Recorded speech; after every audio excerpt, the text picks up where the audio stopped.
The average new car price is almost $50,000. That's unwise. It's a depreciating asset. Why would you spend all that money just to have your value go down? It's especially unwise to spend so much on something that's losing value when you're retired, or when you're on a fixed income, or when you're near retirement. Price is just one of 7 reasons why the Ford Maverick is the best new vehicle for anyone over 50. Here's the 7 reasons. Number 1, price. This truck starts at just over $20,000, and even a fully loaded, super snazzy, highly optioned one is barely into the mid-30s. That's 15 grand less than the average new vehicle price. The number 2 reason is great gas mileage, and there's a lot of reasons why this is a big deal, over and above the obvious ones. Number 1, the obvious one, operating costs. It's great to spend less money, especially if you're on a fixed income, you're getting ready to retire, you're investing as much as you can before you retire, that kind of thing. Operating costs are great to have lower, but there's also a quality of life improvement. What about spending less time at the pump? Who wants to spend their life at a gas station? Nobody. So it's actually a luxury to not have to go to a pump as often, because if you get a hybrid Maverick, those things get upwards of 500 miles on a single tank. And think about combining those things together. So you've got low operating costs, you've got a long range, you've got less time spent at a pump. Think about how great that would be for a road trip. This is almost the perfect road trip truck. And that brings us to reason number 3, which is 4 doors and more interior space than you think. I'm 6'5". I'm a large human being, and I fit into this truck really well. In fact, I fit into the front seat better than I do in a Ford Ranger, which is counterintuitive because the Ranger's a bigger overall truck. But the really crazy thing is I fit in the back of a Maverick better than I fit in the back of my F-150. That's pretty silly. Here's why. My F-150 is a huge truck, but the back is just the extended cab version. And so whenever I have the driver's seat in the position that I would have it in to drive, I can barely even get in there. My knees are just crammed right into the back of the seat. And so I've had full-grown men in the back, but it's cramped. It's not fun for a 2.5-hour road trip. The funny thing about the Maverick is there's more leg room back there in this tiny little truck. It's incredible. So that counterintuitive kind of flexibility that you get in having all this interior space and 4 full-size doors, not like my weird scissor doors that open together in my truck, gives you all this kind of opportunity. It's obviously not perfect in here, but I fit better back here than I do in the back of my own truck. The little indent in the back of the seat is pretty good.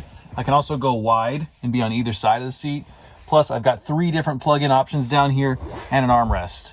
I would rather ride in the back of this truck than the back of my F-150. Reason number 4 is all the functionality and customization in the bed. Ford calls it a flex bed. They've got all these accessories for it. It gives you all these options. I think the point of it is that no matter what you're using the truck for, you can make it work for you. You can throw a 2x4 in the front little slot section there and make a mountain bike holder. You can tip the tailgate up and put big 4x8 sheets of material in the back. If you get a highly optioned one enough, you can even charge tools in the back or charge whatever you want in the back because there's a plug back there. And if you don't get a really highly optioned one, they make wiring in whatever you need in the back really easy because they make that ready to go for you in the little cubbies on each side, so you can add any kind of accessory that you want. So if you've got plans for this thing to be something used for camping, used for mountain biking, used for any kind of activity, you make it suit your needs. It's super easy. The number 5 reason is resale demand. Now, things could always change, but as of right now, this should greatly lower that depreciation of your vehicle whenever it comes time to sell. That hit you take won't be nearly as large as for many other vehicles. Now, vehicles in general are inflated right now, but the Maverick is super inflated. It's crazy because barely used Mavericks around where I live in Arizona are regularly selling for thousands of dollars over their original sticker price. These are used trucks, but the demand is that high. In fact, my brother-in-law looked up, I think he called a dealership, and he looked up the Blue Book value of his Maverick